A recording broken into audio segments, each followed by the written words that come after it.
নমস্কার সম্মানীয় দর্শক বন্ধুরা। ভারতের বহু নাগরিক রেশন ব্যবস্থার উপর নির্ভরশীল।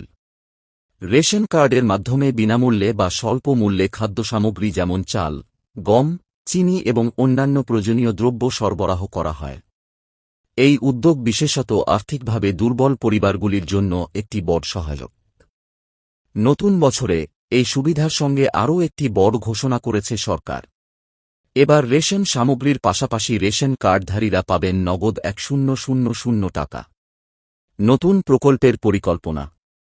প্রতিবেদন অনুযায়ী কেন্দ্রীয় সরকার জানুয়ারি মাস থেকে একটি নতুন প্রকল্প শুরু করতে চলেছে। এই প্রকল্পের আওতায় নির্দিষ্ট শ্রেণীর রেশন কার্ডধারীদের সরাসরি ব্যাংক অ্যাকাউন্টে নগদ ১,০০০ টাকা ট্রান্সফার করা হবে।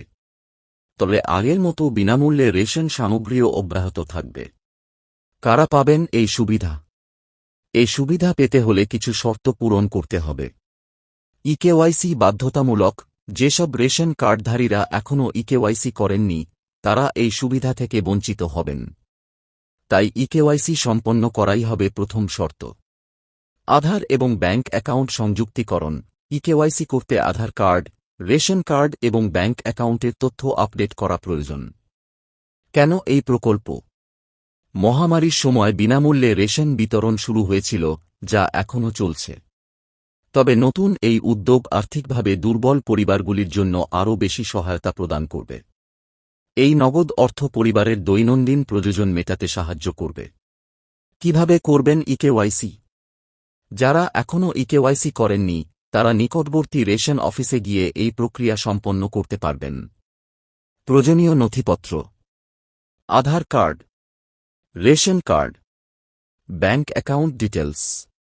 আরও বেশি সুবিধাভোগীর জন্য আশার আলো।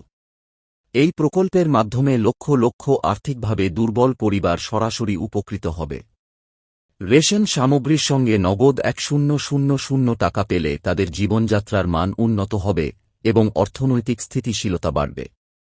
শেষ কথা, নতুন বছরে কেন্দ্রীয় সরকারের এই উদ্যোগ আর্থিকভাবে দুর্বল পরিবারের জন্য এক বিরাট আশার আলো হয়ে উঠতে পারে।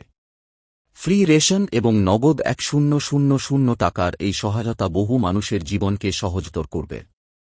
আপনার যদি রেশন কার্ড থাকে তাহলে দেরি না করে দ্রুত ইকেওয়াইসি সম্পন্ন করুন এবং এই সুবিধা গ্রহণ করুন।